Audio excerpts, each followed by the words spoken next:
चलो हम शुरू करते हैं। अशोक की चिंता। अशोक की चिंता जयशंकर प्रसाद की कविता है और जयशंकर प्रसाद हिंदी के बहुत बड़े कवि हैं। छायावाद के 4 प्रमुख स्तंभ हैं, जयशंकर प्रसाद, सुमित्रानंदन पंत, महादेव वर्मा और सूर्यकांत त्रिपाठी निराला। तो उनमें से एक कवि, बड़े कवि हैं और जयशंकर प्रसाद के ऊपर गौतम बुद्ध के जो विचार और दर्शन हैं उसका काफ़ी प्रभाव है। यूँ तो छायावाद के ऊपर भी प्रभाव है, लेकिन प्रसाद के ऊपर उसका ज़्यादा प्रभाव है। और अशोक की चिंता महात्मा बुद्ध के विचार को ही एक प्रकार से संवेदना में ढालने वाली कविता है। ये ऐतिहासिक सत्य है कि कलिंग के युद्ध के पश्चात अशोक ने क्या किया था, राजपाट को छोड़ करके बौद्ध धर्म का प्रसार किया था। ये एक ऐतिहासिक सत्य है कि कलिंग के युद्ध के बाद भीषण रक्तपात जब अशोक देखता है तो उसके हृदय में परिवर्तन होता है, उसके हृदय में द्वंद्व मचता है, क्या तो चक्रवर्ती सम्राट है या बहुत बड़ा सम्राट है। इसी बात को सिद्ध करने के लिए तूने कलिंग के कितने निवासियों को मौत के घाट उतार दिया जिनका कोई अपराध नहीं। और इस विचार के बाद उनके जीवन में क्या होता है, परिवर्तन होता चला जाता है और वो राजपाट छोड़ करके बौद्ध धर्म का क्या करते हैं, वो प्रसार करते हैं।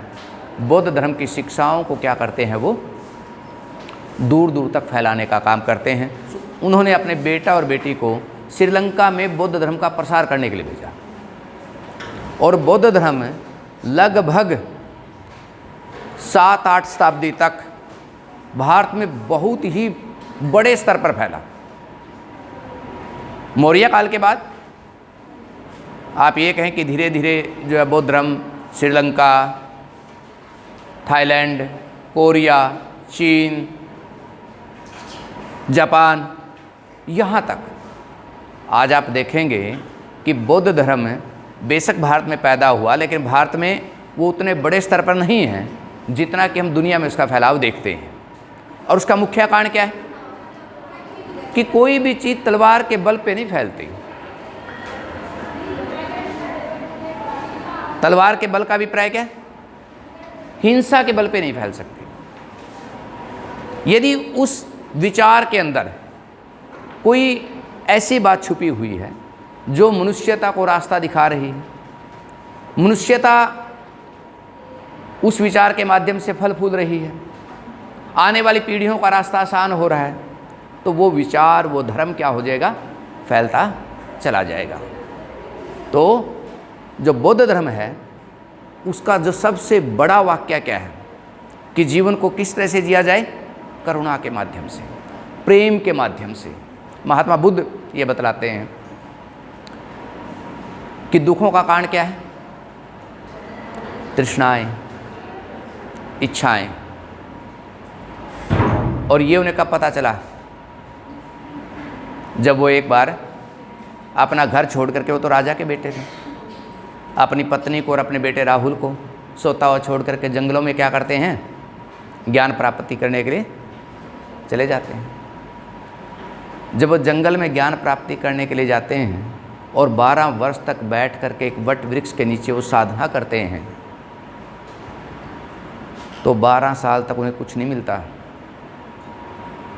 वो कहते हैं कि वो 12 साल मैंने ज़िंदगी के क्या कर दिए हैं, व्यर्थ कर दिए हैं, नष्ट कर दिए हैं। और एक दिन जब वो वट वृक्ष के नीचे बैठ करके ध्यान लगाते हैं कि आखिर दुखों का कारण है क्या, जब वो इस विचार का या इस शंका का निवारण करने के लिए चलते हैं, इसका उत्तर ढूंढने के लिए चलते हैं, तो उनके अंदर से आता है कि दुखों का कारण है तृष्णा, दुखों का कारण है इच्छाएं। सारी जिंदगी मनुष्य क्या करता है, इन तृष्णा और इच्छाओं के पीछे पीछे दौड़ता है, पूरी करने की कोशिश करता है, झूठ सच करता है, ठीक है ना, ठीक और गलत के रास्ते पर चलता है और अंततः इच्छाएं रह जाती हैं। मनुष्य का जीवन क्या हो जाता है, समाप्त हो जाता है।